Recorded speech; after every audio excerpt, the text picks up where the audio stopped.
Parcel po. Parcel. Delivery. Aira po. Parcel. Ito nga pala mga kawild, yung bahay ni Aira na itinayo natin. Limot ko na, mga 1 taon na siguro nakakalipas. Naranasan mo na bang iwan ng taong minsan mong sinandalan? Paano ka pa nga ba lalaban kung ang taong inaasahan ay bigla na lang lumisan? Ano nga palang pangalan mo? Aira. Aira. Yan po ang kwento ni Aira. 24 na taong gulang pa lamang pero alam na agad ang sakit ng maiwan ng walang pasabi, walang paalam. Hindi, solo mo nang tinataguyod yung anak mo. Opo. Mahirap siguro sa umpisa nung malaman mong... Mahirap po lalo na pag pag walang mag-aalaga, lagi ko pong kasama. Dito, sa tabing dagat, sa maliit na kubo, mag-isa niyang itinatawid ang araw-araw kasama ang maliit niyang anak. Ginagawa niya ang lahat para magpatuloy bilang magulang. Mula sa pagkukuha ng lamang dagat, mga shell, hanggang sa madalas na pagkakabud para lang may mailuto at may maipakain sa anak.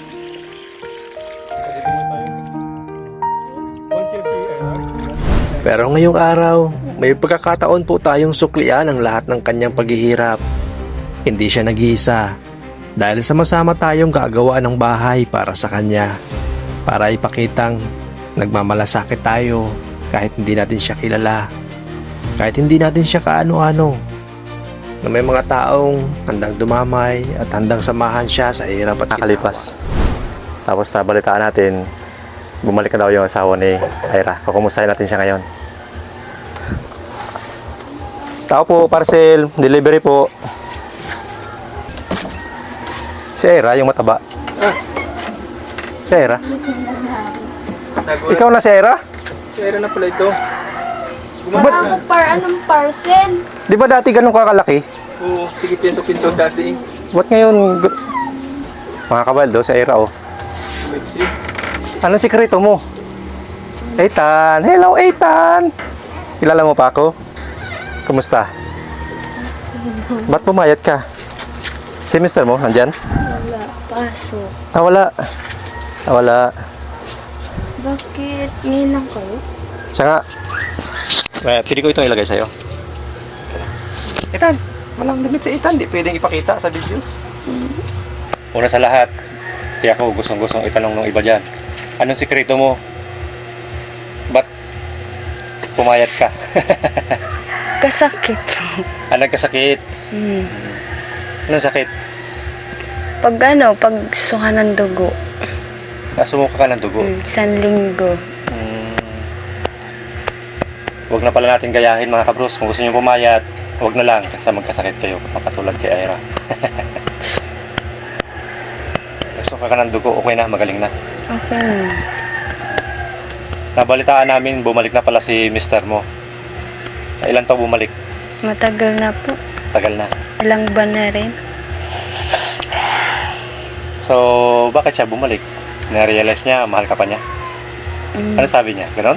Ganon nga? Proud na proud yan. Masaya kami para sa inyo kasi bumalik na si mister mo. Kaya lang mga kabros, wala pala nasa trabaho ngayon. Nasa trabaho. Anong trabaho niya? Pag may mina, sa balon. Yung kasi ang kadalasan trabaho ng mga tao dito. Nasanay na. Nung minsan, napuntahan ka namin doon sa tabing dagat, sabi mo, kaya siya umalis, hindi siya sanay sa buhay dito. Kumusta naman ngayon? Nasasanay na siya? Sanay na. Nasanay na. Mamaya.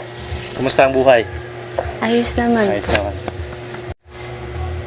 So mga kabros, bumalik tayo kasi may gustong pabigay kay Aira para daw kay Ethan. 2,000. Para kay Ethan daw.